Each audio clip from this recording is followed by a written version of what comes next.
Call the meeting to order. Everyone, please rise for the Pledge of Allegiance. I pledge allegiance to the flag of the United States of America and to the republic for which it stands, one nation, under God, indivisible, with liberty and justice for all. Roll call, please. Campbell. Here. Fournier. Here. Goodnow. Here. Hammond. Here. Crop. Here. Menster. Here. Voorhees. Here. Agenda item 4, announcements, acknowledgements, communications, and reports. Today we have 2 proclamations and a report. So we'll start with our proclamation. Our first one is for our Discovery Center, which will be opening shortly. Whereas, following the bylaws written by founder and community leader Monica Rittner, the Discovery Center at Macomb commenced operations on Valentine's Day 2012 as the founder, Rittner, engaged passionate residents, local business leaders, and area educators to embody their city's placemaking efforts to research, design, and develop an educational place where families gather to learn, explore, and play together, therefore revealing Mount Clemens' desire and ability to provide family-oriented opportunities for children, teenagers, visitors, and business owners downtown. Whereas the Discovery Center was established to provide educational programming and events in and around Macomb County and the Detroit metropolitan area, focusing on a variety of popular STEAM topics such as science, technology, engineering, arts, and math. Whereas, over the last decade, the organization's programs, including the Museum Without Walls, and hands-on mobile exhibits, have logged hundreds of miles and hours, delivering all-inclusive educational opportunities for youth across the Detroit region. Whereas, with unending support from donors and the tireless dedication of volunteers, the organization has survived ever-changing developments, including the recession and housing crisis, the COVID-19 pandemic, leadership changes, and other nonprofit growing pains. Whereas, in 2021, the Discovery Center, its director, Dusty Welsh, and its board of directors created an all-new Discovery Badge initiative to engage students enrolled in Mount Clemens Public Schools and neighboring districts to demonstrate our commitment and ability to activate and unify the community. Whereas, the Badge program acts to engage students in the topics of science, health and wellness, history, culture and humanities, technology, computer and robotics, aeronautics, youth financial literacy and workforce development, and environmental conservation, embracing a diversity of popular topics, reaching across the educational youth STEAM spectrum. Whereas the Discovery Center welcomes interest from the community to join our leadership, fundraising, and roundtable discussions, to host dialogue around community and educational topics, and to design programming that addresses the specific needs of area youth, regional school district educators, administrators, and local families, where the Discovery Center will continue to provide access to quality educational programs and events, remain a trusted source of local leadership for youth, and aid in community development initiatives and collaborations for as long as deemed necessary by the community we serve.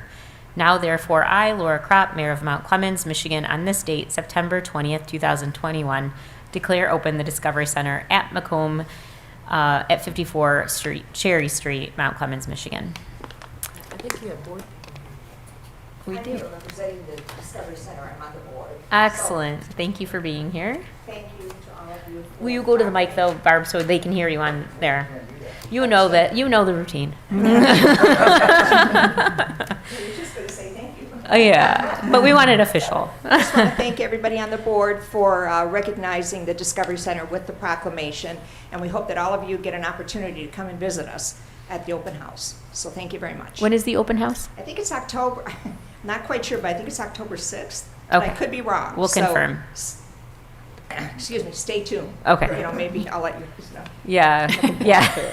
Shoot us an email. We'll put it in Yeah, our do commissioner that. comments. Yeah, perfect. Okay, well, we have a proclamation from First United Church. Do we have anyone from First United Methodist? Okay. Whereas the First United Methodist Church is in the midst of celebrating 200 years of excellence in Mount Clemens, and whereas the Methodist Episcopal Church in America was founded by John Wesley in 1784, and whereas in 1809 a Methodist minister, the Reverend William Case, held services in the homes of William Tucker and Christian Clemens, In 1820, the Reverend John Kent began to hold regular services in Mount Clemens. They met in the home of Christian Clemens and later in the courthouse. On January 1st, 1821, the first members were received in the church. And whereas by 1835, the congregation had grown to the point they needed their own church, Christian Clemens donated land at the corner of New Street and Pine. In 1849, the building was too small for the congregation, so it was sold to Clinton Institute and moved to the former Presbyterian church at the corner of Cass and Walnut. As the church was still growing and needing more space, the congregation built what became known as the Green Church, which was sold in 1925, and the present church was built. And whereas First United Methodist Church has been serving God in the Mount Clemens area and in the world for 200 years while maintaining fresh, new approaches to ministry all along. The congregation is a welcoming, accepting, caring, and diverse Christian community committed to teaching the gospel of Jesus Christ to all people through faith-based worship, exciting programs, and outreach ministry. Now, therefore, I, Laura Kropp, Mayor of the City of Mount Clemens, on behalf of the City Commission and all our citizens, do hereby recognize the history of the First United Methodist Church and join in the celebration of 200 years of excellence in the City of Mount Clemens. All right, and now we have a report from our Community Development. Sorry, I'm waiting for my computer to go back. We will record and file. Does anyone have any questions or comments about the Community Development Report? Okay. Thank you, Mr. Tingley, for that report. We will go ahead and I'll move to adopt the agenda with one. I'd like to move, it is standard practice to put an ordinance in its second reading on our consent agenda, which our consent agenda does not allow for any discussion or questions. And so I think at this point, because of the nature of that, of 10A, I think I'd like to move it to 9F to give commissioners one more round of questions and comments. Mayor Kropp, I move Can I- that we adopt the agenda with the relocation of the consent agenda A, moving it to 9F. Support. Thank you. All right. Does anyone have any questions or comments about that? Okay. Roll call, please. Campbell. Yes. Fournier. Yes. Goodnow. Yes. Hammond. Yes. Kropp. Yes. Menser. Yes. Voorhees. Yes. All right, we'll move on to public participation. This is the portion of the meeting that we ask for the public to address the commission with any concerns or comments. At this time, we will first ask for public comments that are in person, and then we will ask for Zoom comments. Patrick, do we have people on Zoom today? We do, okay. So on Zoom, I'm assuming you want them to raise their hands? Is that the best way? Or unmute, okay. And then, so we will go ahead and open it. We ask that you give us your full name, your residential address, and you abide by our 3-minute rule. We will open the floor for public comments.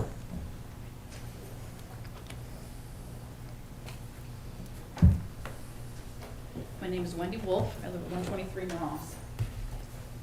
In regards to the street parking ban that you're considering tonight, the trash companies have been working around cars in this city since the alleys were eliminated.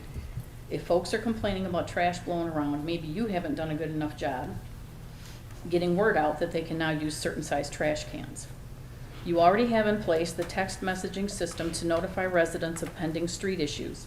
You can advertise that more to residents to use that for road work, tree cutting, etc. You also have in place already the snow emergency notification system to keep cars off the street during inclement weather, which would cover more than just trash days and be plenty sufficient to take care of the roads. Enforce this, if need be, for non-compliance. As far as street sweeping, put a calendar out every month to show, for example, Morass would be swept on the first Monday of every month. Then ticket those that don't comply if necessary.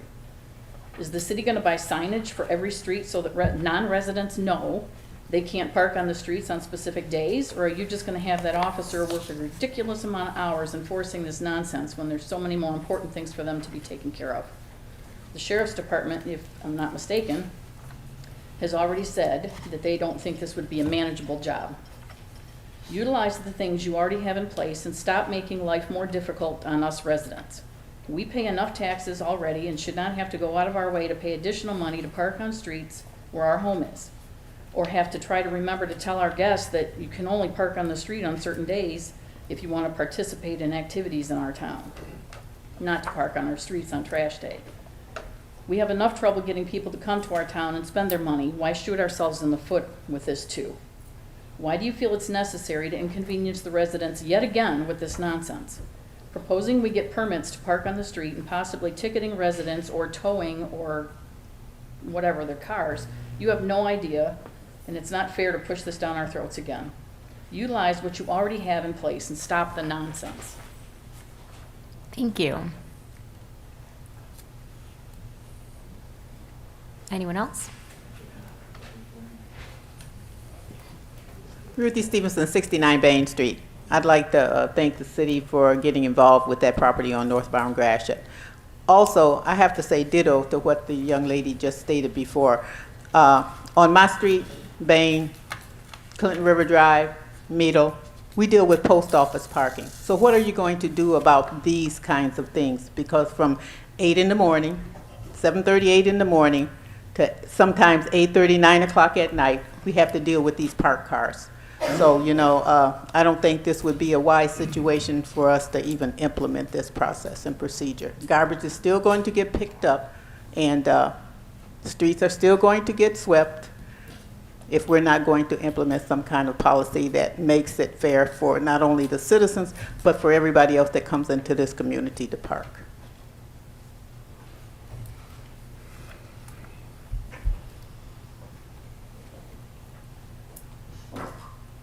Hello, everyone. I'm Ryan Theory, 62 Rosebud, Mount Clemens, here to speak about the marijuana, in particular, social equity. I've kind of, for the last 18 months, kind of just observed everything that was going on. And I know marijuana, it changes. I've been in this business for 4 years, and I've seen the laws at the state level and every other municipality change, and a lot of it is due to the unknown.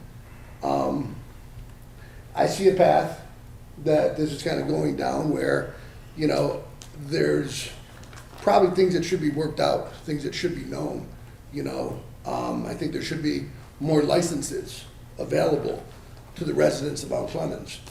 You guys are mapped out by the state of Michigan for social equity. It's just a fact. I'm a social equity representative from the city of Mount Clemens. The programs are available because of social injustices that the state feels deemed arrest to young men of color here throughout our community. There's opportunity that nobody has spoken about to its residents about how they can apply for social equity funds, how they can be part of marijuana. And I think moving forward, we should all be included. Before we write or adopt an ordinance, we should know more about it and know more about the opportunity for the residents. Part of the social equity involves our young men that might have been unlawfully arrested or had marijuana, served a term 5 years for a gram, and think, hey, I can't get into business. That's not true. Social equity has opportunity for everybody in a joint program to help young men and women to get into the program funded by other companies.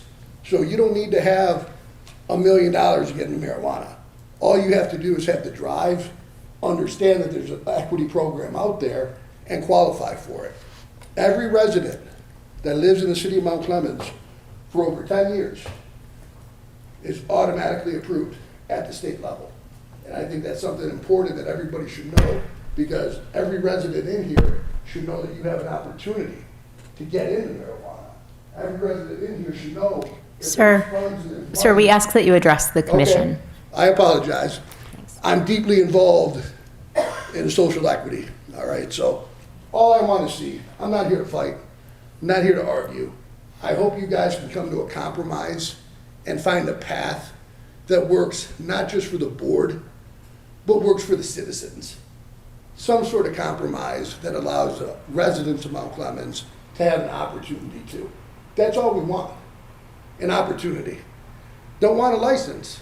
I want the opportunity to have a license. Thank you. Thank you. Is there anyone else?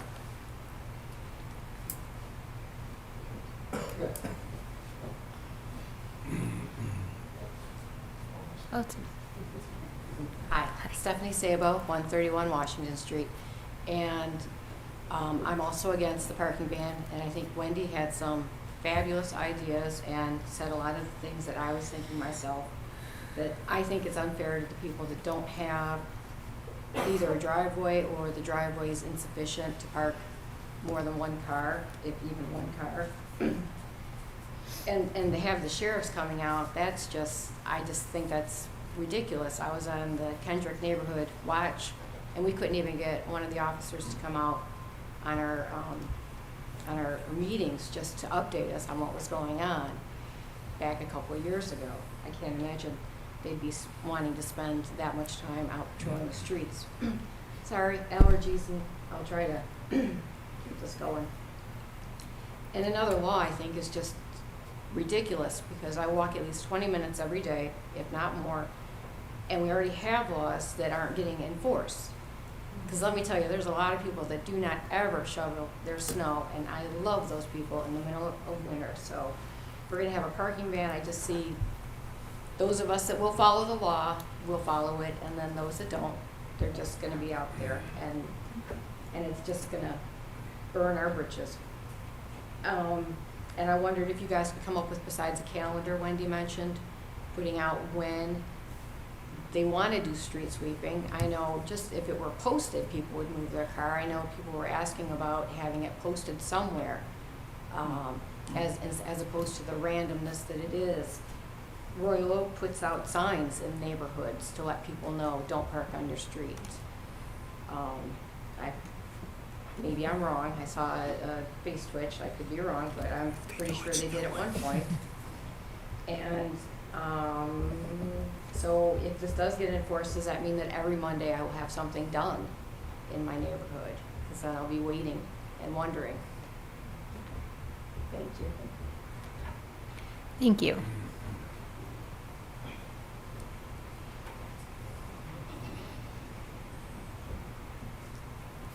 Good evening. My name is Don Peterson, 2330 Medina Court in Commerce Township, and I'm here with Mr. Theory. And I just want to say that I've seen a lot of communities enact various cannabis ordinances. And I think that your community in particular has worked very hard, and I think has done a particularly good job. And when I see I see the city of Mount Clemens, I see kind of the ideals you live by, and I think it's reflected in what you've done in this situation. But what I think maybe you could do a little better on is, we're just looking for fairness, I think. For example, you have a point system which certainly facially seems to be very, very equitable and very fair. But you give such a large, I guess, bonus to the existing medical marijuana providers that you essentially lock out any new licensees, so that people, they could apply for the new license, but they could never get it because they can't get the same points that the existing medical marijuana folks get. And really what we're looking for is just an opportunity to compete. I know MRTMA, right, the marijuana regulation, it's a statute, I can't pronounce all those big words, but MRTMA, it asks that you let applicants compete, and that's the exact word they use in the statute. And that's all we're looking for. We think that when you give a disproportionate number of points to the existing medical marijuana licensees, that you're not giving a fair opportunity to the other Mount Clemens residents to compete. Thank you. Thanks.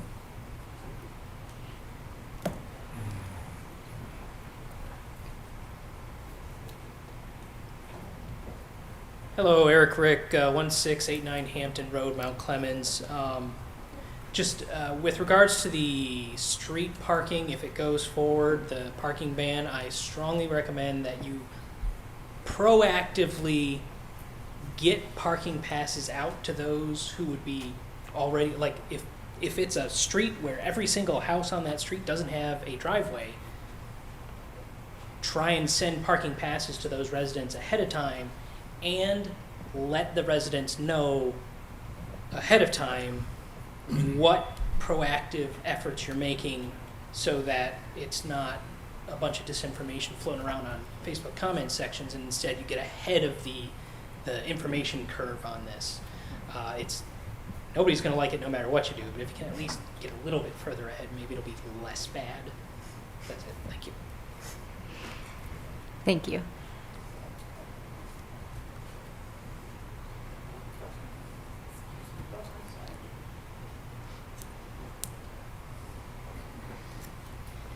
Hi, Deborah Corbin, 40 Hollywood Court. And if you did do the street sweeping, literally, since I live on a one-way street, there is nowhere for anybody who owns more than one car to put the vehicle. And in my household, I have 2 teenagers that drive, one that just recently purchased her own vehicle, and then my husband and I have our own cars. Literally, there's no place to put more than one car in our driveway, other than working out a deal with the local party store and begging them if we could park there. So I don't even know how that would work. So I guess there's other things to think about, because literally my street is so narrow, and I understand that, you know, I watch a street sweeper go by and I watch what he does, and I mean, I get it, but in the same sense, I don't know where am I supposed to put my vehicle. If I did move it, where do I move it to? So that's something to think about for the residents, because there are more like me out there that live on a small street. Thank you.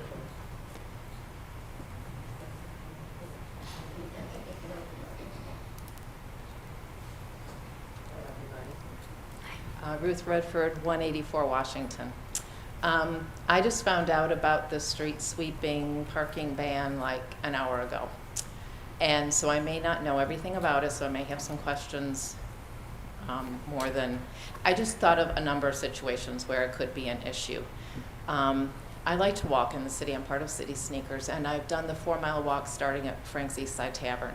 And I liked it so much that I've gone through the week and I've parked, and I found out that on the one side of Avery is Clinton Township, on the other side is Mount Clemens. So fortunately I parked in the neighborhood on the Clinton Township side in front of somebody's house. But if I wanted to go for a walk there in that area and parked in Mount Clemens and it was a trash day, then I guess I would be in trouble the way I understand this. Also, my daughter went to Prevail, and I don't know how things are now because she's graduated quite a while ago, but the drop-off situation would take some time, and so I would park, and I wasn't the only other parent who would park on a side street to drop her off. And so I would have to know when the trash day was so that I wouldn't park in that side street because I wouldn't want to take a chance. And granted, it would only be a matter of 20 minutes dropping her off. So I can just see some scenarios where this could be an issue in the city of Mount Clemens, not knowing when there was going to be trash day. Not that I like to park in front of somebody else's house if I want to go for a walk somewhere in the city, but there could be issues. One of the first things that I thought of was also Rec Bowl, where I walk with City Sneakers, and let's say that I stayed and drank too much and took an Uber home. Lots of times that parking lot is full and I park in front of somebody's house on Riverside. If I left my car there and it happened to be trash day the next day and I didn't know because maybe I didn't come from Mount Clemens, I can just think of different scenarios where this could be a problem. And since I haven't used up my 3 minutes, getting back to the street sweepers. I keep my street sweep in front of my street clean in front of my house. And there have been multiple times when the street sweeper has come by and it is dirtier afterwards. So that's just a comment. I've never said anything about that, but I don't know if they don't empty often enough, but I sweep my own street. And anyway, that's it. Thank you. Thank you.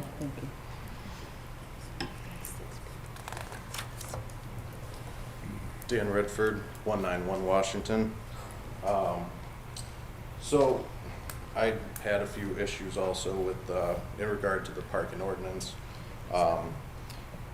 You've got certain situations where people will be visiting family They'll be on vacation, coming to see loved ones and stuff from out of state, staying overnight for a week at a time possibly.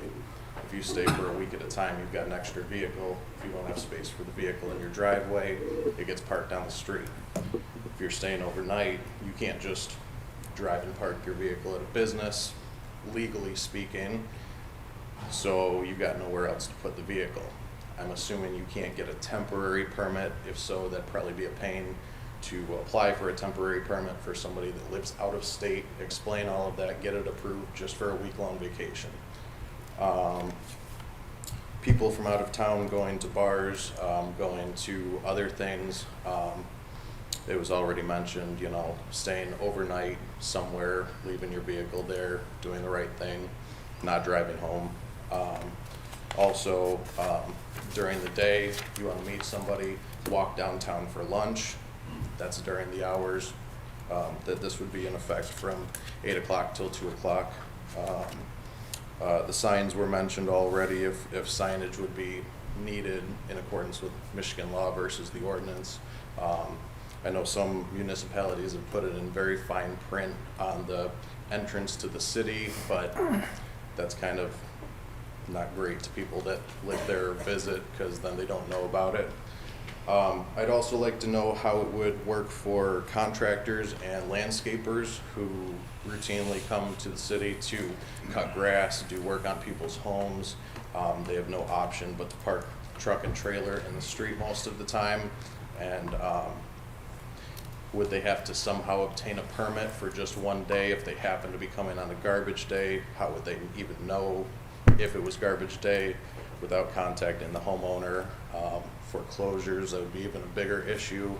And then just as a personal note, as somebody that actually does the job of maintenance in a municipality that's neighboring to our city, garbage day is not the day that I want to be out on a residential street working. It is one of the more dangerous days. You're trying to contend with normal traffic and the garbage trucks. No matter how much you try and plan the route, you're always going head to head with a garbage truck.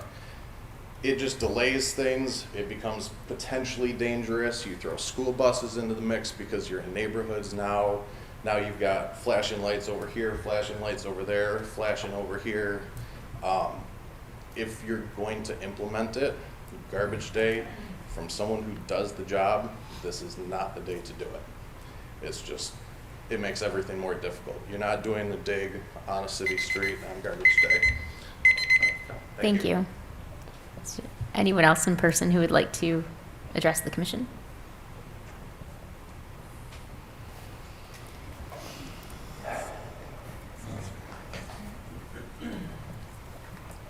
Mayor Kropp, City Commissioners, George Kale, 180 Grand. And of course, my main contention in regard to the way that this proposed marijuana business ordinance that has been put forth before us is that there's been some deception involved in regard to who's behind this. We know that Pleasantries has been busy over there getting the building ready over at least the last 5 months, or possibly since the May 12th meeting that we had, in which the city attorney had identified 4 significant areas to which we carved out different city commission meetings to discuss those areas of concerns that the city attorney had identified. At no time did he ever have the point system or the ranking criteria listed, and that was dropped on us at the last minute.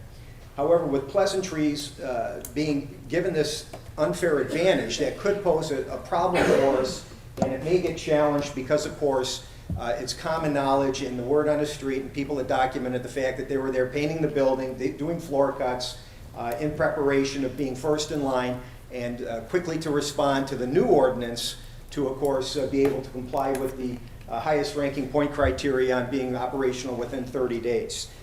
Also, we're throwing the baby out with the bathwater. All communities I've dealt with on not just the recreational adult use marijuana, but on the medical marijuana, have normally adopted into the Medical Marijuana Facility Licensing Act first. They amend their ordinance to include the REC Act, opting into the REC Act, adding a license or two, whatever is needed on the micro business, not just scrapping the whole thing. So there could be an argument that when you repeal and replace your medical marijuana ordinance, you're not going to have the ability to sell medical marijuana in the city of Mount Clemens. There are no provisions for any type of medical marijuana licensing from the state of Michigan in the MRCMA or the recreational or adult use language. Also, there are several things that the current operator failed to do in regard to notifying the city in regard to any changes of ownership or other type of interests on his development at the Gibraltar Trade Center site. As we know, there are plenty of stalls, nothing was going on. The city manager himself had informed us that he didn't expect anything to happen before the next renewal of the permit in December, and then of course the flurry of activities. And the last point that could cause us some problems is the transferability language that is in this new ordinance. This is all being done so that they can do a quick deal, transfer it over to Pleasantries, and get the other state licensee out of the way if they're even still in the picture. And the VBJG Mount Clemens Inc. needs to be looked at a little bit more completely in regard to who's VB on the JG part of that application. And is that state licensed applicant actually going to follow through and be part of that, or now is it this Pleasantries that has shown up in the 11th hour, parading here at city commission meetings, even going so far as asking for a special city commission meeting to revisit the grow operation? Thank you, and I trust you'll make the best decision you can. Is there anyone else who would like to speak to the commission? Okay, we'll move to, wait, do I have anyone else? Okay. My name is Earl Stilson, 24400 Joy, and I don't quite understand everything about this marijuana. I'm too old. But my understanding is you have to have 10 acres of property and zone industrial to have a grow area. Is that correct? Yes or no? Answer questions. We don't typically answer questions while we're for public comment at that time. We do it at the next meeting. Sorry. Let that be. But my understanding is you have to have 10 acres and zone heavy industry to have a grow area. I have an acre and a half, 11,000 square foot building that is 1,000 feet away from Gibraltar Trade Center. I don't understand how you can issue a license for residential growing in a residential neighborhood for 72 plants and you have no regulations. You're growing right next to a house or a school or anything, but yet you won't let it be in an industrial area. Do I need to rezone my property to residential to be able to grow marijuana in my building?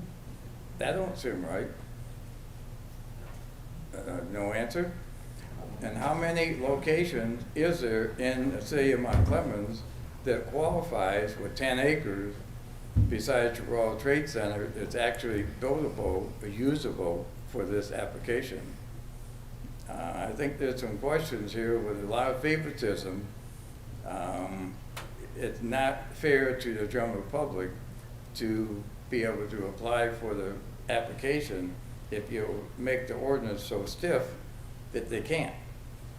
So I think it will need to be modified so it's less than 10 acres. Heavy industry, I don't mind. I'm heavy industry. But 10 acres, show me how many places it qualifies and who owns them. Bye.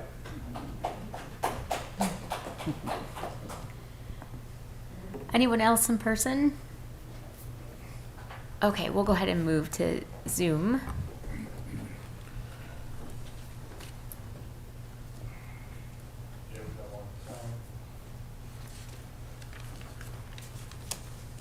Hello? We can barely hear you if you'd like to speak up a little. Thomas Barnes, 291 Jones Street, Mount Clemens. I am just here to say thank you.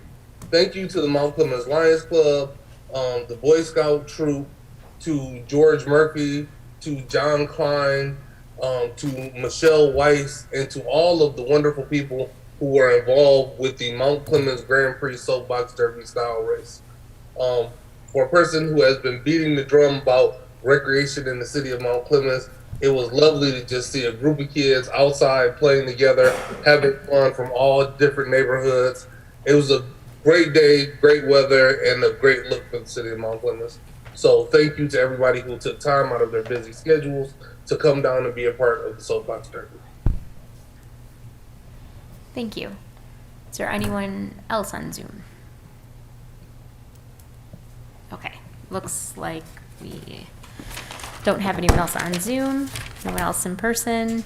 So we'll go ahead and move on to administrative responses to issues or questions raised during previous meetings. Do we have any, Mr. Johnson? Okay. Moving on to approval of minutes. I'll entertain a motion. Motion to approve City Commission work session and regular City Commission meeting minutes for September 7th, 2021. Support. Any questions or comments? Okay, roll call, please. Fournier. Yes. Goodnow. Yes. Hammond. Yes. Pratt. Yes. Menser. Yes. Voorhees. Yes. Campbell. Yes. Okay, moving on to general business. The DDA bylaws update. I'll entertain a motion. I move to approve the amended DDA bylaws as presented and authorize the city clerk to sign the same. Okay, Support. thank you. Mr. Johnson? Mr. Tingley is going to tell us about the DDA bylaws. Thank you, Mr. Johnson. It's been about a little over 10 years since the bylaws were last updated. So in consultation with the city attorney, the DDA board did unanimously adopt amended bylaws at its August 4th, 2021 meeting. The majority of the bylaws remain unchanged. Some areas of change do include dropping the specific meeting date and time, so the board will no longer be out of compliance. The current bylaws state the meeting is on Thursdays at 3:30, and that has not been the case for quite a long time.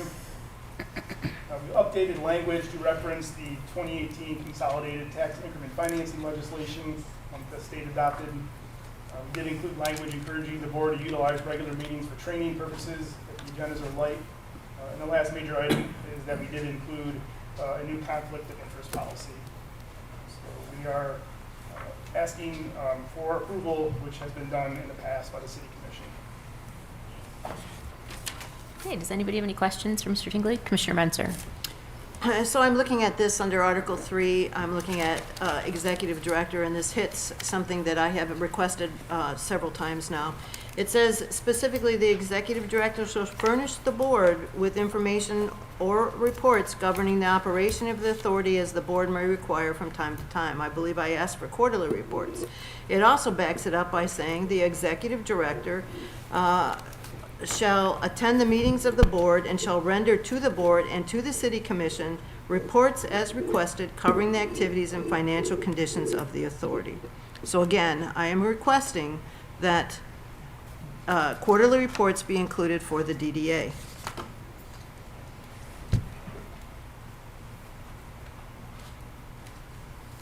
Is this a problem to do? I mean, it's come up so many times now, and then we have dead silence. But is it a problem to do those reports? Or? I mean, we can certainly pass the agendas along, the meeting minutes. I'm not sure what else. And it has an executive director's report included in it, which is what I emailed to everybody in this last email. The executive director's report is right in there, including the last minutes from the meeting before, which were also pretty comprehensive. They were, I think, more inclusive than the minutes from the commission meetings. And I also think that we complain consistently that the executive director, who's also our executive director of community development, is overworked. And now we're going to put another report that is really already given and already accessible. So why are we doing that to him? Why are we doing that? We got that once from you. Well, I've been asking for this for months. I gave it to you this past and said that I would continue that. I don't know what else you want me to do. It included a director's report. So, I mean, unless you want us to package it and put it on the agenda, but I don't think we are not a governing board over the DDA. I mean, it does include it in the bylaws. I understand that, and it is being given to the commission. It is readily available. I would like to see those with the quarterly reports that we receive. Yeah, we can certainly do that. I mean, I can just consolidate some of the executive director's reports that are done every month into a quarterly couldn't you just give us? I can give it to you every month after the meeting, which is included in the DDA package, which is included on our website, and I can pass it along to you. Or we can do it by quarter, and you can wait for 3 months I after. didn't get that one. Could be my email debacle I got going here, but as long as we can have some insight into it, I would think that that would work. If you send it or you put it in And the the- quarterly report, I don't know. The director's I like reports a have monthly been person. available on the agenda since Mr. Tingley took over The as. agenda is, yeah. The director's report has been on the DDA agenda since Mr. Tingley has taken over as DDA director, which, how many months now? I don't know. While. It's almost been a year now. Well, then it shouldn't be any problem. It's a public document, and if the commission would like it included in the commission agenda, all we need is somebody to make a motion and 4 people to vote for it. Here we go. Right, you want a motion right now? Yes? I make a motion that the executive director of the DDA provide a quarterly report on a regular basis. Well, can you be specific on where you want, when you want it? On a quarterly basis with all the other reports. I thought you said regular basis. Please clarify that it's the same report that he's preparing for the DDA. I'm sorry. We're talking about the same report that he's already Yes. preparing for the DDA. Well, I think the motion should read that the DDA director shall furnish the city with a copy of the director's report that he provides on a monthly basis, is there? Yeah, that's what they are. On a monthly basis. Yes. That's what I think that, not a quarterly report. The same report that he provides to the DDA will be provided to the city. On a monthly basis, is that what you just Yeah, said? that's what he is. But that's what you just sent out, right? It is. All right, so you want that amended? Question, please. May I ask a question?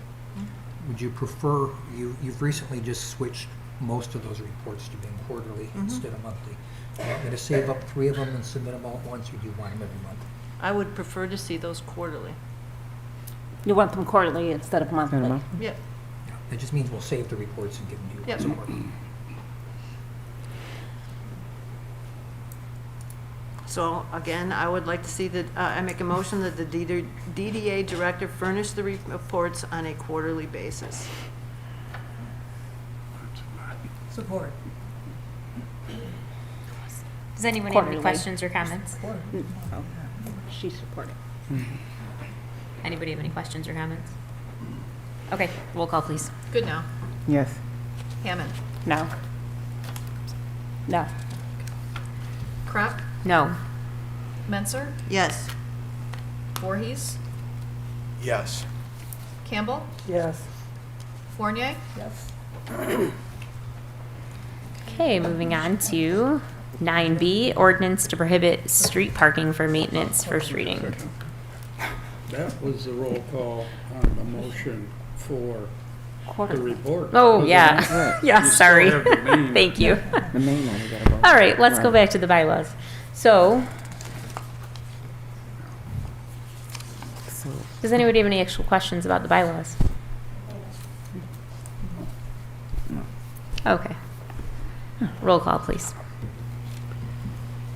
Hammond. Yes. Crop. Yes. Menser. Yes. Voorhees. Yes. Campbell. Yes. Fournier. Yes. Good now. Yes. Okay, moving on to 9B, ordinance to prohibit street parking for maintenance, first reading. I will entertain a motion. Actually, I would like to say before we start this, I was under the impression that with our discussion for the work session, that we were not going the ordinance route, that we were looking at a schedule that we could then start notifying residents, and we were going to see if that would work. The work session, I believe, we gave the directive to the director of streets to say that we would work on a schedule for the neighborhoods, and we would work on a schedule of like what months that would mean, and then we would implement a notification of that, not an ordinance. So now we have an ordinance. So I just wanted to mention that before we My interpretation was the same as the city's attorneys, that we needed an ordinance, and the ordinance was going to call for a schedule to be a part of it. We needed to discuss the schedule, though, before we went into the ordinance, was my understanding. And I guess I don't, so the schedule has been presented, which I have a lot of questions, not a lot, I have questions on. I don't, this would require off-street, or to clear the streets on every garbage day, and we had always talked that it Well, we wouldn't be need every to garbage day. first mention, we can't discuss all of the nuances of it until we have a motion, but I wanted to, I mean, I don't feel like this was the directive of the commission. And so if we don't have agreement that this was the directive of then we need to just table this. Or nobody makes the motion, nobody seconds it. we can do that too. Because I concur with you that we did not give a directive to make an ordinance. Mr. Wood was going to look at some other alternatives, and we were going to have another workshop or discussion about it. I was quite taken aback to see this ordinance today. So I concur. So I'll entertain a motion. I'll entertain a motion. I'll entertain a motion. Hearing none, we'll move on. As soon as my computer loads. Sorry for the dramatic pause. Okay, moving on to abandoned residential structure ordinance amendment, first reading, and I'll entertain a motion. I move to approve the introduction and first reading of an amendment to the abandoned vacant residential structure ordinance and set October 4th, 2021 as the date for the second reading and adoption. Support. Okay, Mr. Johnson? This is Mr. Tingley's report, so I'll let him give it to you. Thank you. This is a pretty straightforward amendment, but what it would do is would allow any fees that are due to the city for vacant registration, those could be placed as liens on the property. This is similar to our vacant commercial structure ordinance, as well as the rental registration and inspection ordinance. And this really, what this does is save staff time in terms of trying to get those fees. Currently, we need to go to district court to get those paid, so we can place it on as a lien on the property. It saves a lot of staff time for other things that we can be working on. Okay. Anybody have any questions or comments for Mr. Tingley? Yes, Commissioner Menzer. I think it's a great idea, and thank you for looking at that up and putting the language together. The city attorney put the language together. Yeah, but you directed it. Take the credit, darn it. You're welcome. It is. Anyone else? Okay, roll call, please. Crop. Yes. Menser. Yes. Voorhees. Yes. Campbell. Yes. Fournier. Yes. Goodnow. Yes. Hammond. Yes. Okay. Moving on to 9D, capital improvement plan. Mr. This is not, this is just okay, so Mr. Johnson. Thank you. 2 weeks ago, actually 2 weeks ago tomorrow, because the meeting was on Tuesday, we had a work session to talk about goals and objectives. And the issue of the capital improvement program came up, and we were directed to provide you with an update on the capital improvement program for discussion purposes. What we've provided right now, I'm just considering a work in progress. That's why I'm not asking you to approve it at this point in time. But what we have done is identified what we considered to be the highest priority items. We simplified the rating scale that was shown on the previous report to where everything's just a 1, 2, or a 3. The only things that are 1s are the ones that we're actually scheduling projected time for and projected dollar amount for. The other items just have dollar amounts, but they don't have they're not slotted into a particular year as to when they should occur. So I'd kind of like the commission to look at basically the ones that are listed as number 1s, and most of those are all identified and discussed in the text that follows. The big ones that are going to face us are lead service lines. The state's new lead and copper rules are going to require us to replace water service lines, even though those are privately owned.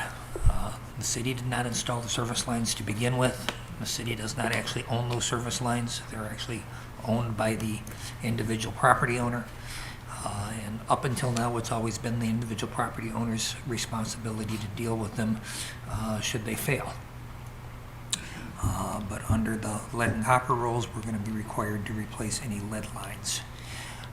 We don't actually know how many we have, but we do know for about 60% of the service lines in Mount Clemens, and of those 60%, about 260 are known to be lead. Using that as a basis, if we interpolate that over the rest, it suggests that we probably have about 433 lead lines altogether. It's possible this could be off. It isn't necessarily the case that the 40% is the same as the 60%, but this is the best number we have available at this time. So,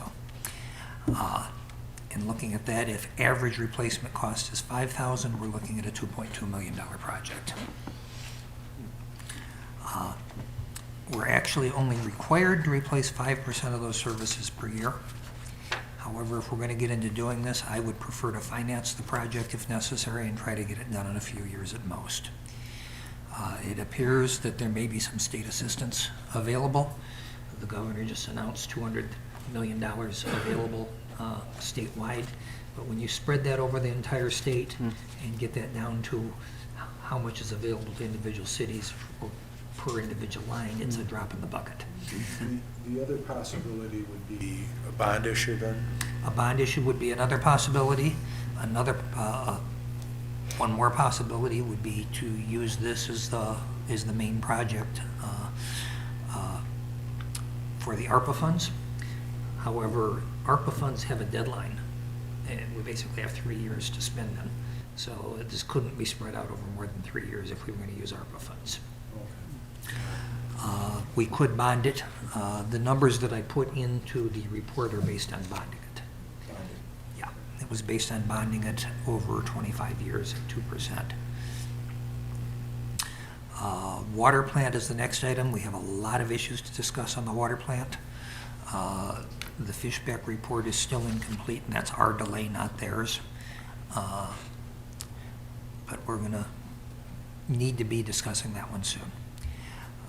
Generator. Water treatment plant needs a backup generator. That's estimated to cost $250,000. We're currently utilizing a rental unit when power fails. If the plant is replaced, a generator would be part of that project, and we would not need to separately purchase a generator.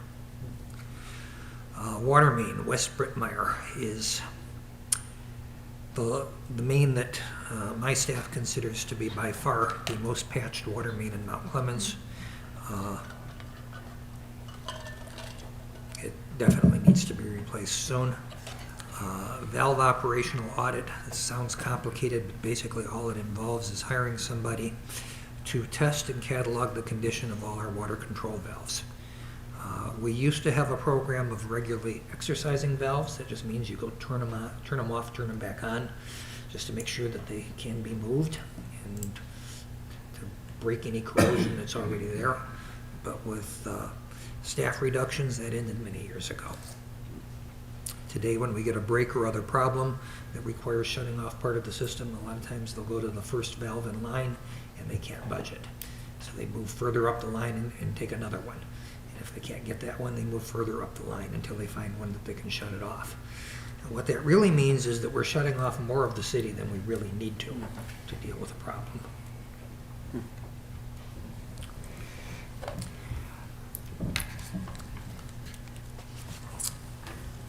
Influent and effluent samplers. This is equipment to automatically take periodic samples of the wastewater entering the treatment plant, which they call influent, and the treated water, which they call the effluent, which is just the opposite of the way those terms are generally used. We usually think of the effluent as being the dirty water. In the case of the water treatment plant, it's the other way around. Vector station upgrades. They've got a number of upgrades that they want to do to the Vector dumping station. The reason to do this is actually a fairly lucrative side business for the city. The revenue we receive from dumping fees helps reduce regular sewage bills. Centrifuge, this is a big one. The purpose of this is to remove water from sludge and allow the remaining material to be disposed of in a landfill. This will be less expensive and much better operationally than the current practice, which involves sending the sludge to be spread on farm fields. The problem with the current system is that we can't always do that, particularly if it's been a wet and rainy period. The farms won't accept our sludge. And it's been a problem for Lenny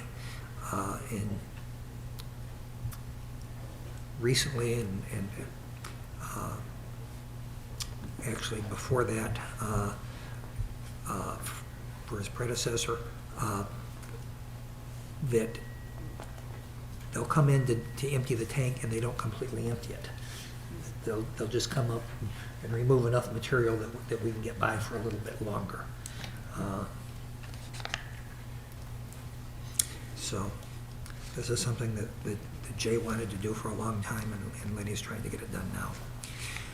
Streets and sidewalks, that's an item that we have discussed at length in the budget process, and we have devoted significant resources to both.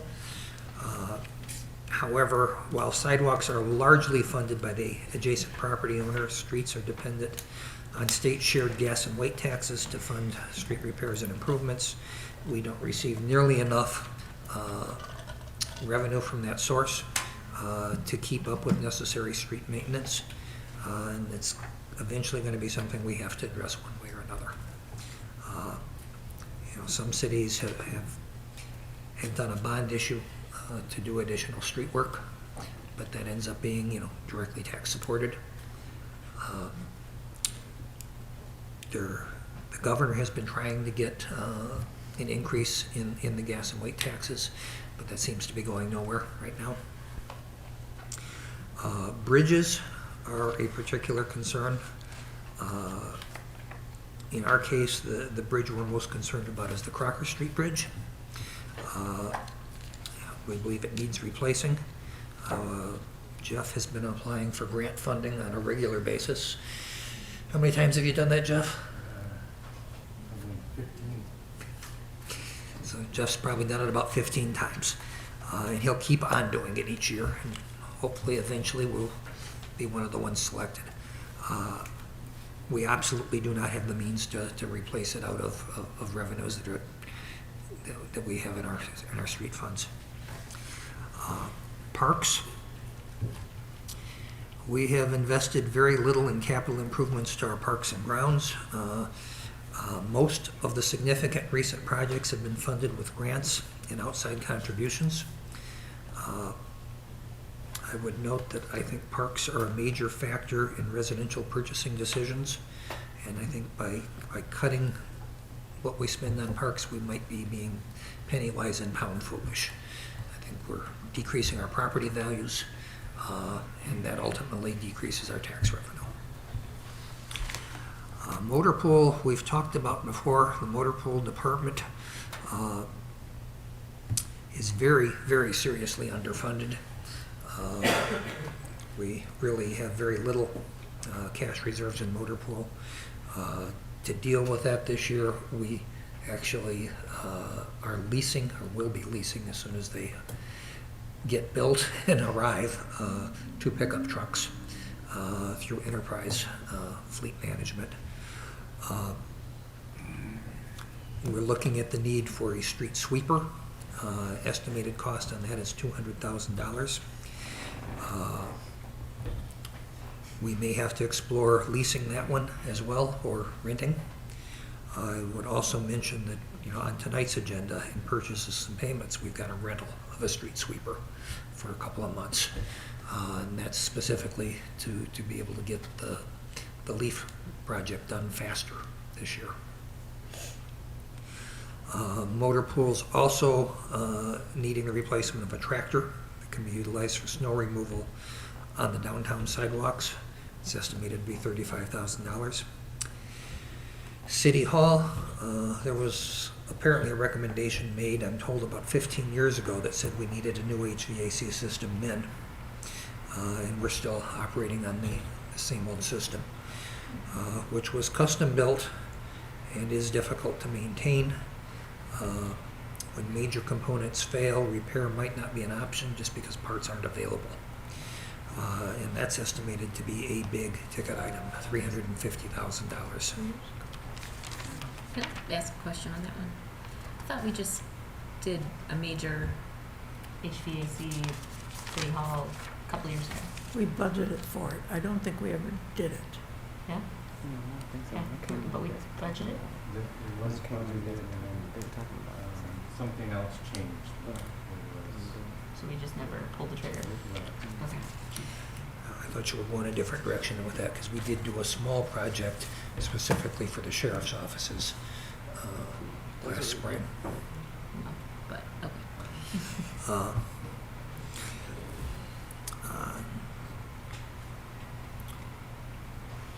And Jeff notes he listed several capital projects that are underway right now or have been recently completed. These include the Ball Diamond at Shadyside. MacArthur Park has received funding for the reconstruction of sidewalks, parking area, and Jones Street.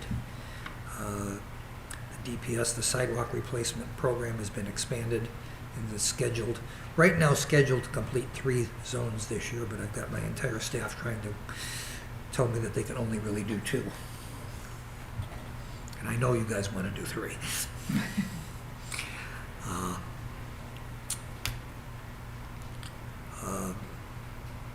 Motor Pool, he next talked about the enterprise agreement for pickup trucks. Ice Arena, we have several projects underway. These were handled through a bond issue. These involve the replacing of the compressors, the roof, the parking lot, and parking lot lighting. And the DPS has updated the interior of the office area with new flooring, which covered the asbestos tiles, new paint, and LED lighting. Does anyone have any questions or comments for Mr. Johnson? I want to thank you for putting this together this last week. Thank you, Jeff, and whoever else was involved in it. Brian, thank you. I think this is our start. We needed a start, we need something to get moving on it, but I think we have to have some type of work session to really go through this. I mean, obviously, there's the 20,000 effluent and influent or whatever those were.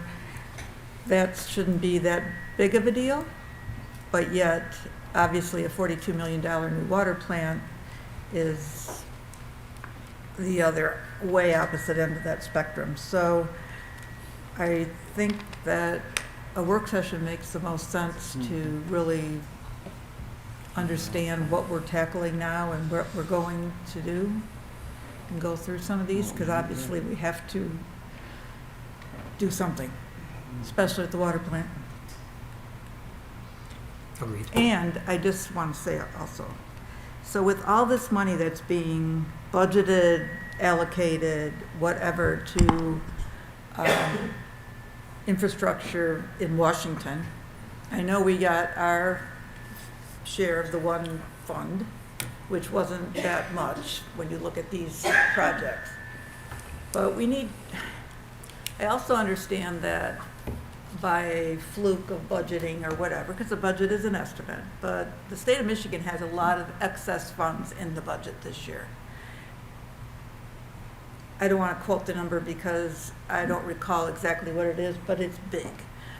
And you take this plus all the money that the state of Michigan is getting from Washington, and this pie becomes really big.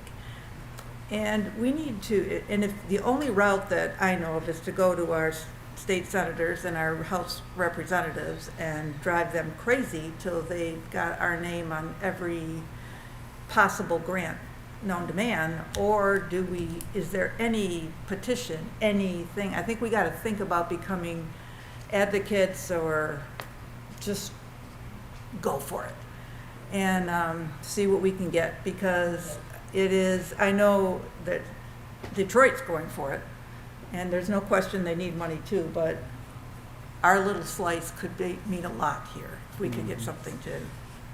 And I think we need to remember too that earmarks are back. And if we Yes. have substantial projects that we know we aren't, I think we need to try to channel our representatives at the congressional level. So maybe we need to organize something, and just similar to we did Boys and Girls Club. All right, let's get these letters out, let's get this petition going, let's do what we need to do I think to make ourselves This known. priority list helps us because then we can say, these are, Yes. you know, and I think, but fine tuning it a little further so that we have specifics to say the 40, like, we need that, you know, the water, Fishbeck study, so we can hand it to them and say, we need a water plan. What's You the know. holdup on the Fishbeck study? We did. I'll say it for you.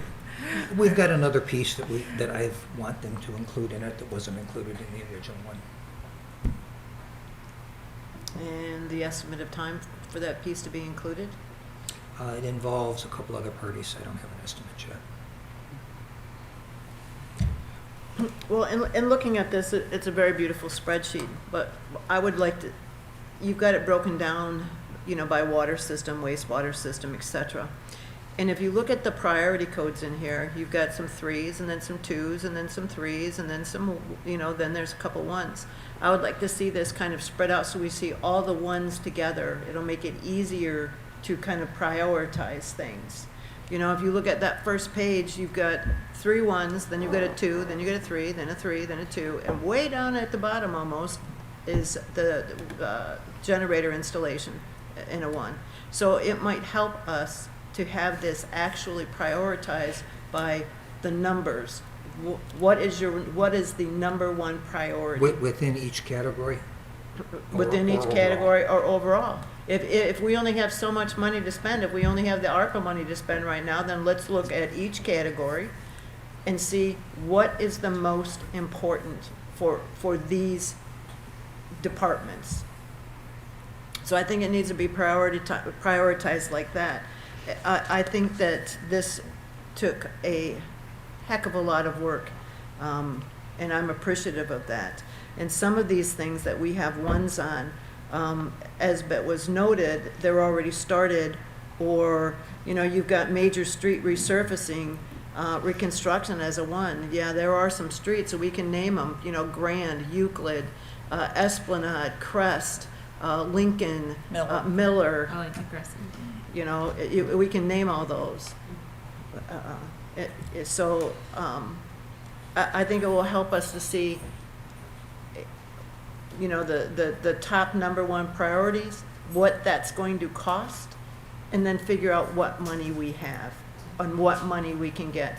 Because, you know, it was said earlier, Mr. Wood has been a rock star when it comes to getting grants. You know, what is it, Church, Harrington, you know, Jones Street, he's been a Gratiot, Main Street. He's been a rock star in getting those. So if we prioritize it, maybe, you know, we'd be better able to say, okay, let's pay for the generator and then let's look for a grant, you know, to pave this street. So I think that would help. And I went on the website today to check out water and sewer rates because you mentioned another authority in your memo here several times. And so I did some research into that other authority, and I wanted to compare, you know, price per cubic, you know, foot. And if you look at our website, the data for water and sewer is from 2017. We had water rate increases this year, back in the spring, and I think it would be really, you know, it's really needed to update that and put the current prices and stuff in. 2017 water rates, when you're 4 years later, that's just, you know, that's not good.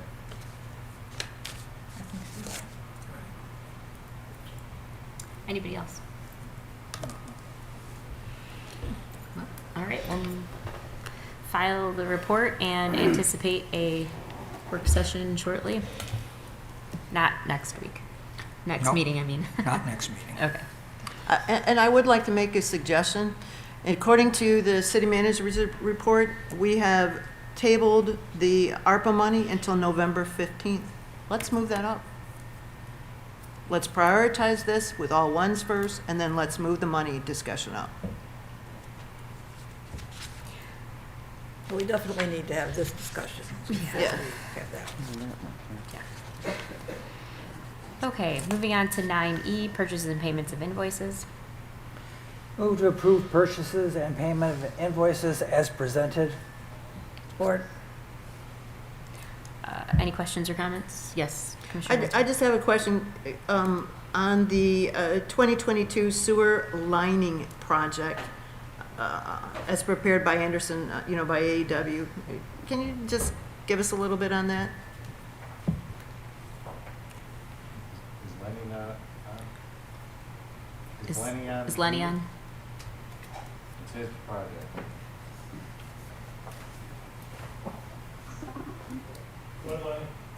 Yeah, I'm here. Lenny, I think you're. Can you guys hear me? Now we can. You're okay. Go ahead. Okay. The main goal of that project is to line all the cities on the North River Road before the road gets paved. We're trying to fix everything underneath there, and then the rest of that is pretty much going to be spent on Macomb Place to line that. So just because they don't get to it now and line them, we're going to be digging them up and replacing them. I think Lenny, you're buffering, and we're only catching part of what you were saying. I think that Mr. Wood will help us out here. So that project, what he was saying is that they're gonna try and line everything under North River Road. I have a project coming that's going to resurface all of North River Road. And so they're gonna line the sewers there, so that there isn't failures after the road is resurfaced. He is also looking at, lining the sewer along Macomb Place. There is some significant failures going on there. I think as y'all see in the brick pavers, right? So, Off-roading experience. I think that's where he was looking at that project as well. Okay. Okay, thank you. Okay, anyone else? Okay, hearing none. Roll call, please. Voorhees. Yes. Campbell. Yes. Fournier. Yes. Goodnow. Yes. Hammond. Yes. Crop. Yes. Menser. Yes. Okay, agenda item 9F, the marijuana business ordinance approval. I move to approve the second reading and adoption of the marijuana business ordinance and to approve the ordinance summary for publication. Support. Okay. All right, anybody have questions or comments? I do. I know we're well along this road, but just as evidenced tonight by the many speakers here, I don't think we're all totally clear yet on what this ordinance is and what it means to the city. And one of the most glaring things that, as I looked at this ordinance, that bothers me the most, there's been a lot of accusations and a lot of that type of thing, some of which I think are true and some I don't know. But what I do know is this point system, we did not have a discussion about. And the point system is clearly weighted in favor of large organizations with a lot of money, and it will be weighted in favor of the two organizations that currently have a license. Right off the bat, they get the 100 bonus points. If you have a lot of people, which a larger organization would have, you get a point per person. So what this does is, since we only have a limited number of licenses, totally discourages small business. It not only discourages small business, it discourages minority-owned business, as was pointed out tonight. It certainly does not encourage, I think, any small business development in the city. And I don't think that was our intention when we did it. I don't, but I think that we need to have, at a minimum, there's a few other areas that have been highlighted, but at a minimum, we should have a discussion about this point system. I know it was implemented to try to take out the subjectivity of picking one over the other, but it clearly, it totally eliminates any possibility of a smaller business getting a license with those bonus points. And in this case, especially since we have a limited number of licenses, it is totally in favor of the two that exist. I mean, we can't deny that. And if whoever is going to end up being the license holder at Gibraltar, we don't even know that yet. We don't think it's the one that we originally gave the, what do we call? Not permit, but conditional permit to. I don't know what's going to happen on that one yet. So my feeling is I would love to see this tabled for tonight, and we have at least another discussion where we go through this very carefully, just to make sure, at a minimum, we understand it, and that everyone else does as well, and what we're getting into, because I don't believe that's the case. And as you said, sir, there's a lot of confusion around this. I don't think you have to have 10 acres, but then you can stack licenses, and you can do this with licenses, and it becomes a tool for companies that are large and have a lot of money and a lot of lawyers to help figure this all out. And so I am totally, totally against this point system. I do not believe that it is fair, one iota.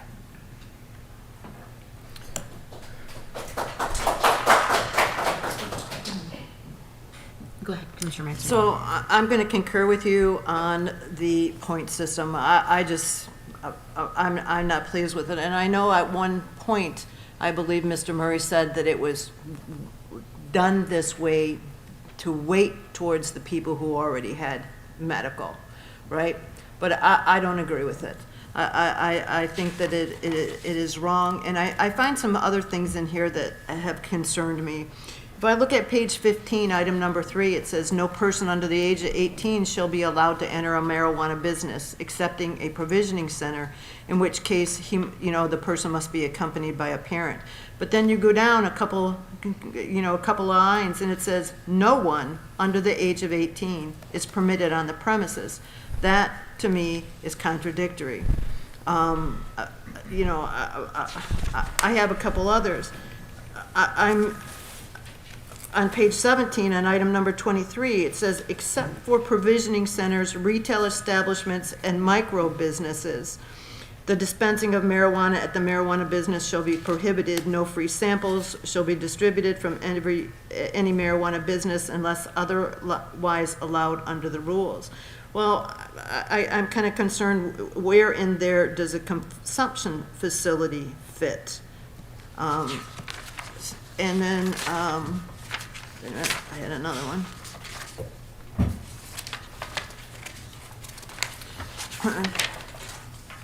So,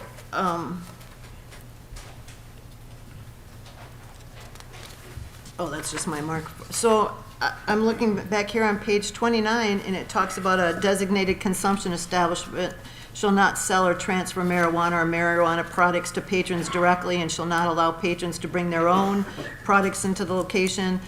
A designated consumption establishment may only allow patrons to receive deliveries of marijuana product from an adjoining provisioning center.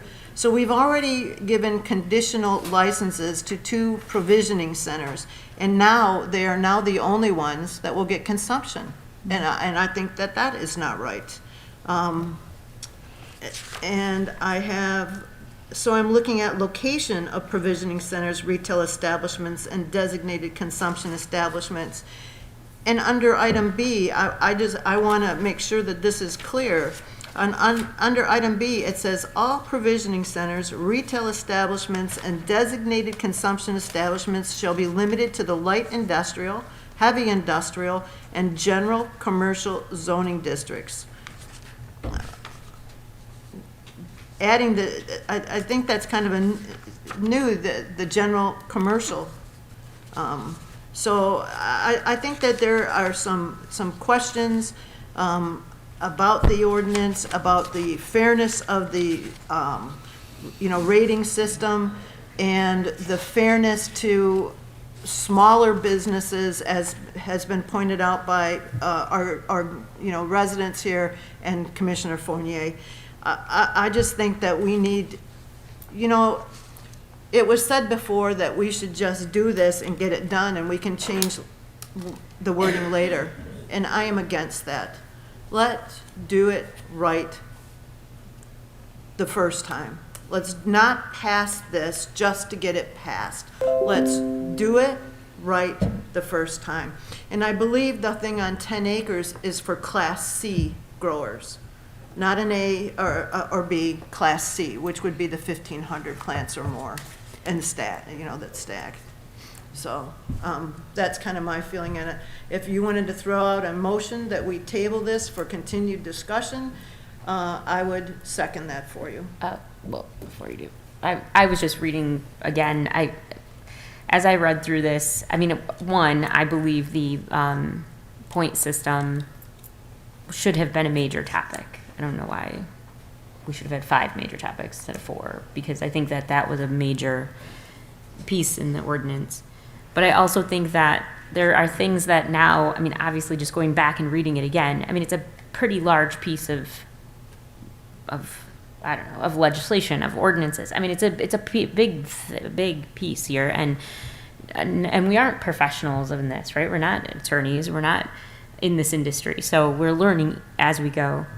And so just reading it again, I picked up on things like, why are we saying that a provisioning center or a retail establishment, and a consumption lounge can only be open until 9 p.m.? A consumption lounge, I mean, it's the same thing as a bar. Why are we only opening it till 9 p.m.? I mean, I think you're sinking that business right away. I mean, I'm probably not their target market because I like to go to bed at 9, but I mean, I know that there's a lot of people that are going to be interested in this who are a lot younger than me that don't even get ready until 9 o'clock, right? I mean, so I don't think we're building it for my age group, but I think that I don't understand. So there are just things that I read through as I went through again. So I would also favor taking another look. Mayor Kropp, I'll move that we table item number 9F, the marijuana business ordinance, until further discussion, or for further discussion. I have a question. Do we need to put a time frame on that? Do we need to say for the discussion within 2 months, further discussion, I guess that's to the pleasure of the person making the motion. What? I mean, I would think it would be sooner than later, but. Let's give it some time. How about the first meeting in December?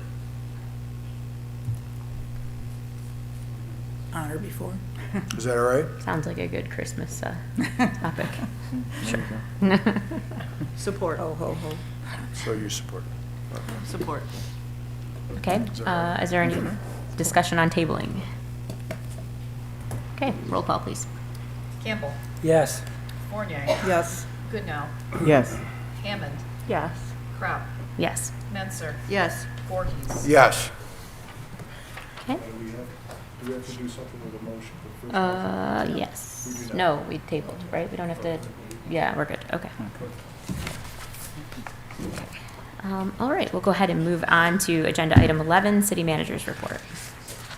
Mr. Johnson. Thank you. This is mostly a list of activities. We have State of the City coming up this Friday, September 24th at the Emerald Theater at 8 a.m. And actually we'll use this as an opportunity to officially launch the new brand. In addition to Mayor Kropp, other speakers will be, I've still got Sean in here, it's actually going to be Gavin, the Chief Operating Officer of the Boys and Girls Club of Southeastern Michigan, Phil Gilchrist, and County Executive Mark Hackle. The event is hosted by the Macomb Chamber of Commerce. Art Party is Thursday evening, September 23rd. This one was actually basically canceled last year, done as a online fundraiser. But there's going to be back to an in-person party featuring a taste of Macomb County. I think Phil said he had 22 or 24 restaurants. I thought it was up to 26. 26? Something like that, yeah. Lots of food. Lots of food, lots of restaurants, and a lot of activities. Meet me on the trail day on September 25th. We'll be participating. We have pulled one activity that we had planned on doing originally. We're not going to be able to do the duck race until spring. We don't have enough ducks right now. Don't worry, we're getting more. We've acquired 1,600. Oh, Lord. That's less than half of what we had for the last duck race.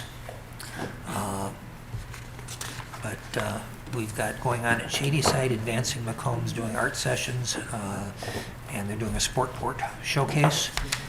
Right now we've got the Boys and Girls Club gaming truck scheduled to be at City Hall, though we're discussing maybe moving that to Shadyside since we're not going to have the duck race here. That it might be better to combine things at Shadyside. At MacArthur, we've got an Arts Center duck-themed river art project. We've got the library story walk and cake program. We've got the YMCA sport port activities. Downtown, there is a natural health and wellness fair on South Main, and that's running from noon till 8 p.m., whereas most of the activities are from 11 to 3.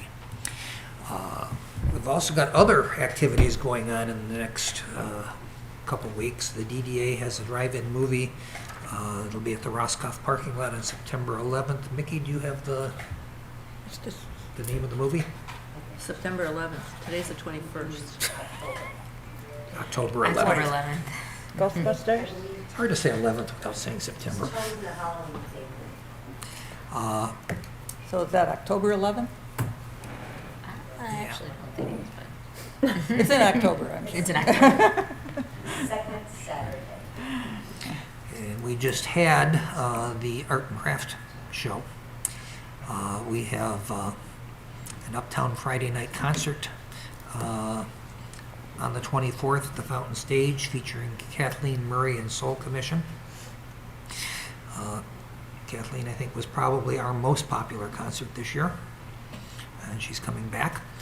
Halloween Spooktacular on October 23rd at the Fountain Stage in Macomb Place. Trunk or Treat October 23rd in the Macomb Place parking lot next to the Anton Arts Center. COVID shots are still available through Macomb County. You can click on that link to take you to Vaccine Central and register. Fire Department will be holding their open house on October 24th from 1 to 4 p.m. And this will feature an equipment display and extraction demonstrations, junior firefighter combat challenge, face painting, hot dogs, cider, donuts, popcorn. Should be a lot of fun. And then we've got future agendas listed. Anybody have any questions for Mr. Johnson? Excellent. Thank you. And sorry. Okay, this is the portion of public participation of the meeting that we invite the commission, we invite the public to address the commission for a second time.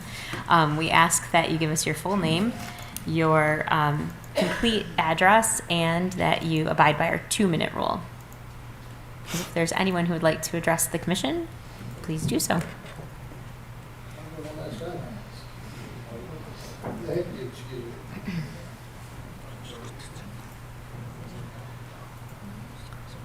Ryan Theory again from 62 Rosebud, Mount Clemens. You know, I want to thank you guys for taking the extra time to, table this.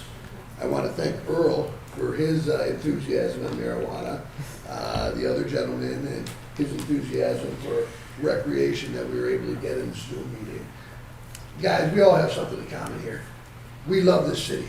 If I didn't love this city, I wouldn't be standing here. I have multiple grows, other operations, but this is an opportunity for you guys to get it right.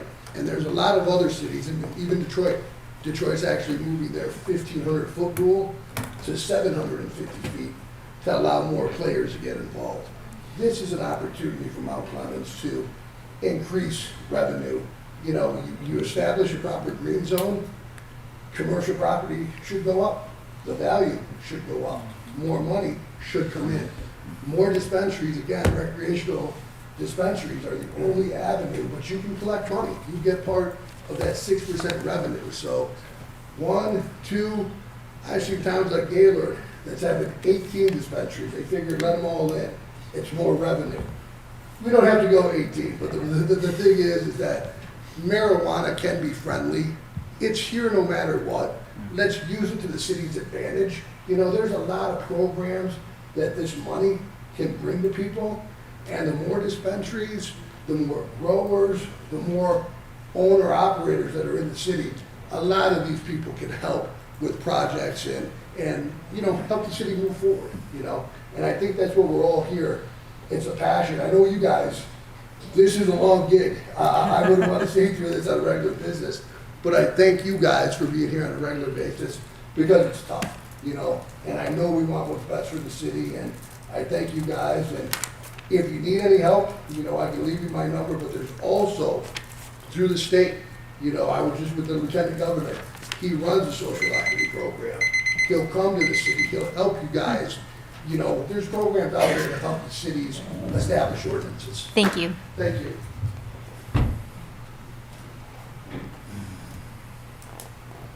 Anyone else in person? Okay, my name is Earl Stosen again. I appreciate Denise pointing out that the 1,500 plant license in the zoning of heavy industry, but on 10 acres. We do not have 10 acres, and I was hoping for a lot more than 1,500 plants and 11,000 square feet. So it kind of gives us a handicap because of regulation you have to run up, but yet I can grow 72 plant license in the house with no regulations. It's not fair. You're going to inspect my building inside and out, all kinds of permits, electrical, plumbing, heating, everything. What do you do with a homeowner that's growing 72 plants with no regulations? It needs to be modified, and I appreciate you pointing that out to me. And I totally agree with you. The point system is favoring 1 or 2 people, and that's not the way the democratic society is supposed to be. It's supposed to be equal for everybody. Because you have money, don't mean you can bulldoze over the top of the other people that are trying to work and generate an honest living,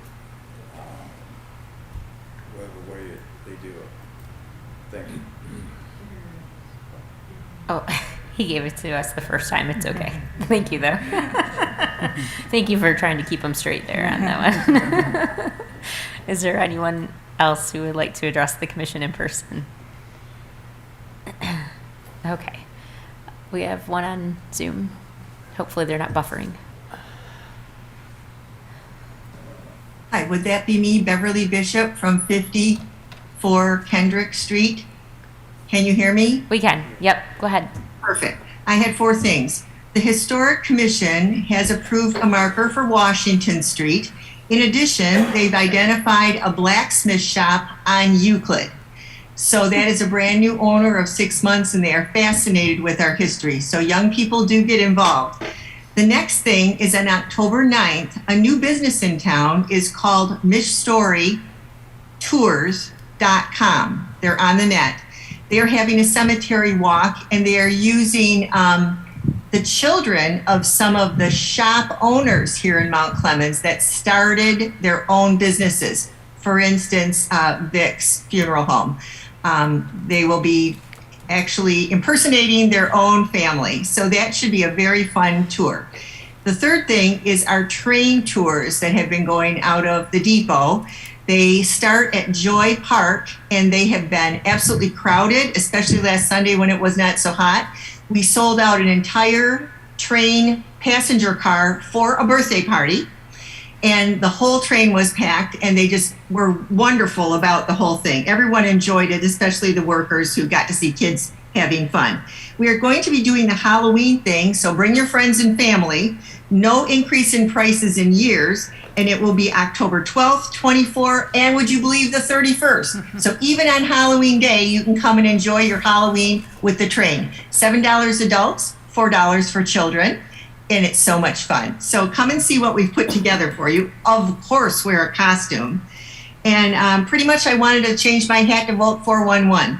Two people that are running in the race have not entered their information into vote411.com.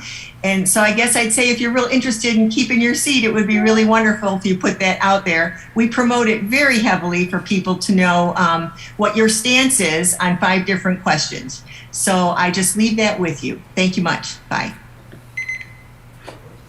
Yeah, just in That was good. Anyone else on Zoom for us? Okay. Okay, we'll move on to commissioner comments. Commissioner Campbell? Regarding the street sweeping, we've talked about this being realistic. It is not realistic to have a street sweeper come through every week. So tabling this until we get an actual schedule that is realistic, I think was in the best interest. I hear a lot about people saying they don't have driveways. I live on a street that doesn't have, some people don't have driveways. I'm one of them, but I'm in favor of an ordinance that at some point the street sweepers will be able to come through unimpeded, because as I've walked through the city, over by St. Joe's, there is a commercial truck that has been sitting there so long, it's got 2 weeds 2 feet long that have been sitting around it. Now, there is no reason to have vehicles sitting on a street, not allowing the street sweeper to come through. So the ordinance is, hopefully, when it's going to be designed, is going to be realistic so that it is to the advantage of everybody in the city. Thank you. I'm sorry, Commissioner Hammond. Thank you. It was good to hear everyone's feedback tonight. Also, I want to thank Brian for working hard to have the trees and bushes removed off of Gratiot. And also, I'm looking forward to all of the events that's taking place in the city this week. Commissioner Fournier. I want to say congratulations to the Discovery Center. If ever there was a place that you had to keep the faith, that was it. It's been going on for a long time, and I'm really excited that we're actually going to open the doors soon. And also to the First United Methodist Church as well. Thank you for your many years of being part of our city. And I said to Commissioner Hammond, I think it's a full moon out there or something, because this was quite the meeting, but we do care. And on this street cleaning effort, there are people also, you have to remember, that have complained and that they want their streets cleaned and can't because there's too many cars on the parked on the street, and it creates an issue. And they're not always their cars, right? It's somebody else's. And so we have to find a way. And as Commissioner Campbell said, we need to be realistic about it. And we are going to come up with something yet. As Mayor Kropp said several meetings ago, we're going to do something. So it's not to make your life miserable. It is to make our city better and keep it clean. Thank you. Thank you. Commissioner Goodenough. I wanted to say thank you to code enforcement, especially John. We had an issue over on Gibbs where a couple of gentlemen moved in over there recently, and they had their trailers on blocks. And I called John, and he dealt with it immediately with no problem whatsoever. And I am really grateful to hear that we're going to have another discussion about the marijuana ordinance. I'm for it. I know some people are not, and I do want to be fair, because I know other people need a chance to have a say-so, and that they deserve to have a business too, as long as it's in a safe place for business.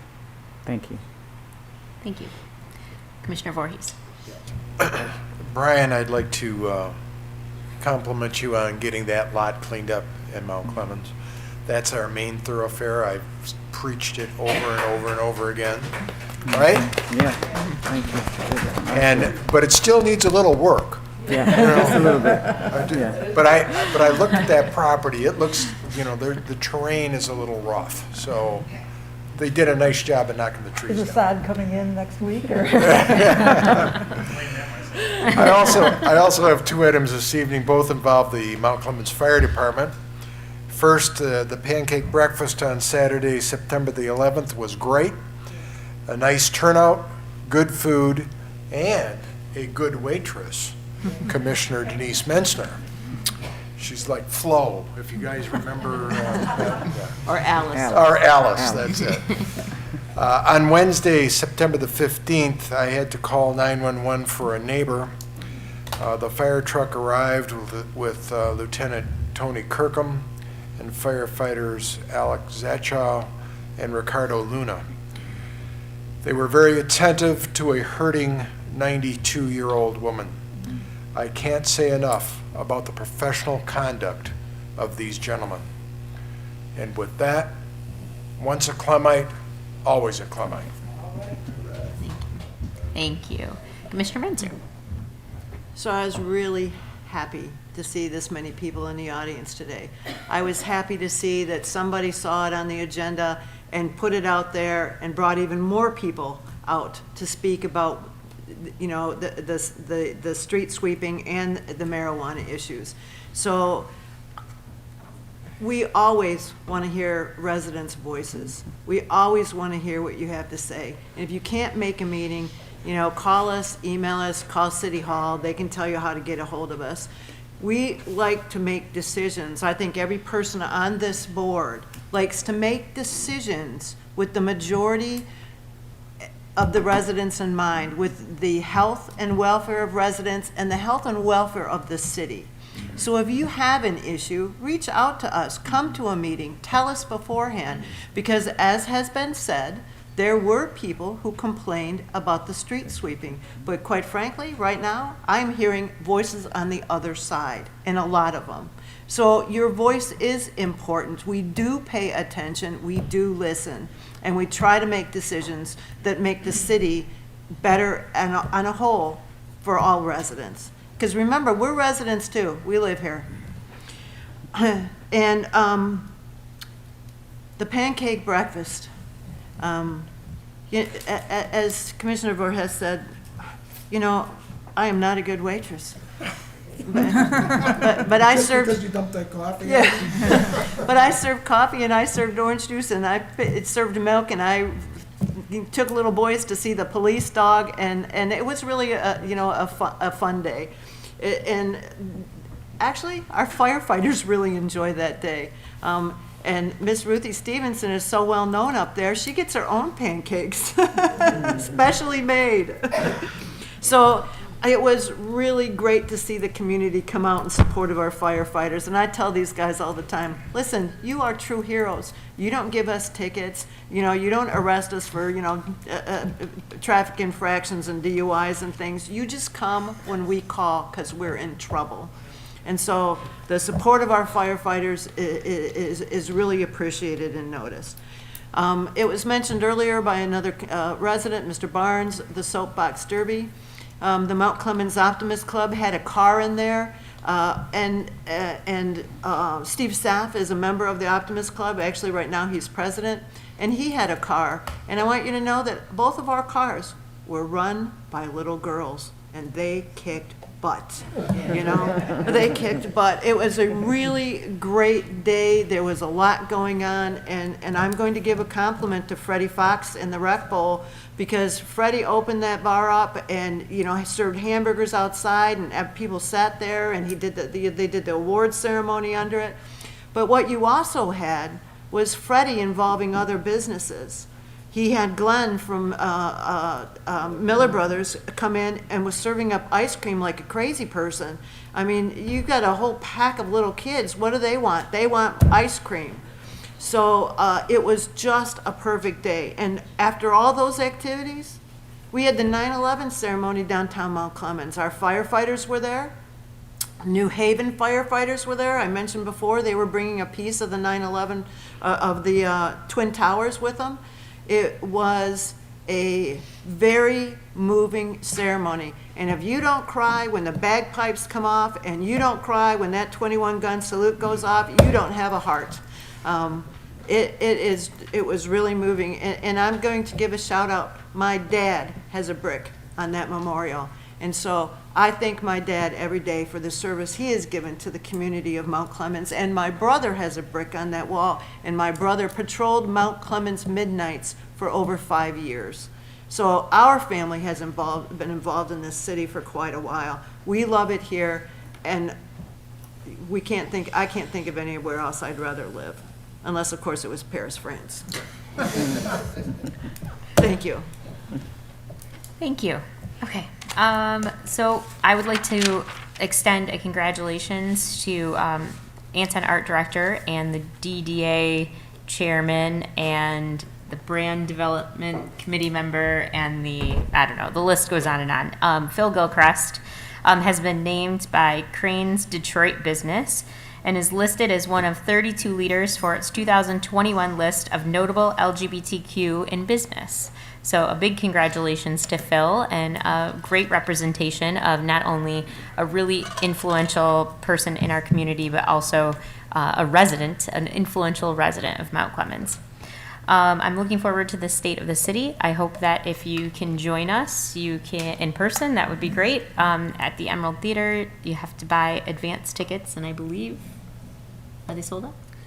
I don't believe they're still. I think they are listed as sold out, I believe, but we have another option. You can catch it on our YouTube channel.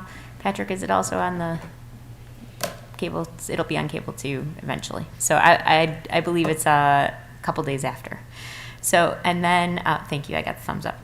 And so I hope that it goes well, and it always makes me nervous, but the Uptown concert is going to be a big hit on Friday, so don't forget that. The ribbon cutting for our splash pad sculpture, they're calling it a lot of different things, but the Shady Side, we'll call it the splash pad for ease, will be at 10 a.m. at Shady Side Park. So we're so excited because that was a completely community-driven and grant-funded project that we're excited to get rolling on, and that's going to be a really great asset to one of our gateway to Mount Clemens parks, and so I'm really happy about that. Hope everybody can join us out at Shady Side, and then hopefully you can stay for the 11 a.m. kids kickball at Shady Side Park in the new kickball field. That's so much fun. I was able to go 2 weeks ago and join in a kickball game and almost got nailed in the head by my own kid with the kickball. So pretty sure that was intentional. Yes, indeed. And then there is a noon kickball game as well for adults. So usually those ones are a little more intense. So if you're going to join, expect to get nailed in the head with a kickball. We also are going to do a lot of other activities at the Meet Me at the Trail activities throughout the day. And I think one of the most exciting things is we have a brand new festival coming to town, and that is also that day, as Mr. Johnson mentioned, the Health and Wellness Fair from noon till 8. One of our business owners, Jennifer Gale, who is a health practitioner who started the festival herself, along with assistance from our DDA event coordinator, Michelle Weiss, and they are putting together a really great fair that isn't seen in Macomb County. I believe this is the very first. So it's opening up a whole new naturopath type of fair. So it's really exciting. Come and support that business, as well as other businesses that will be with that health and wellness fair. Next month, there will be, you may notice that there's a lot of sculptures along northbound Gratiot, southbound Gratiot, and Main Street. I believe this year we had 12. This year we're going to have a new installation coming, so you're going to see those ones kind of clear out on one day, and then all of a sudden, all new sculptures. 22 we were able to fundraise this year with MCEP. And so we thank all of the sponsors who stepped up and helped with that initiative, and then also everyone who's allowing the people to place those sculptures on their property. So we're really hoping that that impact of art within the community, of 22 of them on those main thoroughfares, is really going to kind of elevate it even further. So I'm really excited, and I thank MCEP for a huge push to make that happen. And that's all I have today. So I will entertain a motion to adjourn. So moved. Support. All those in favor? Aye. Any opposed? Thank you, everyone. Have a great night.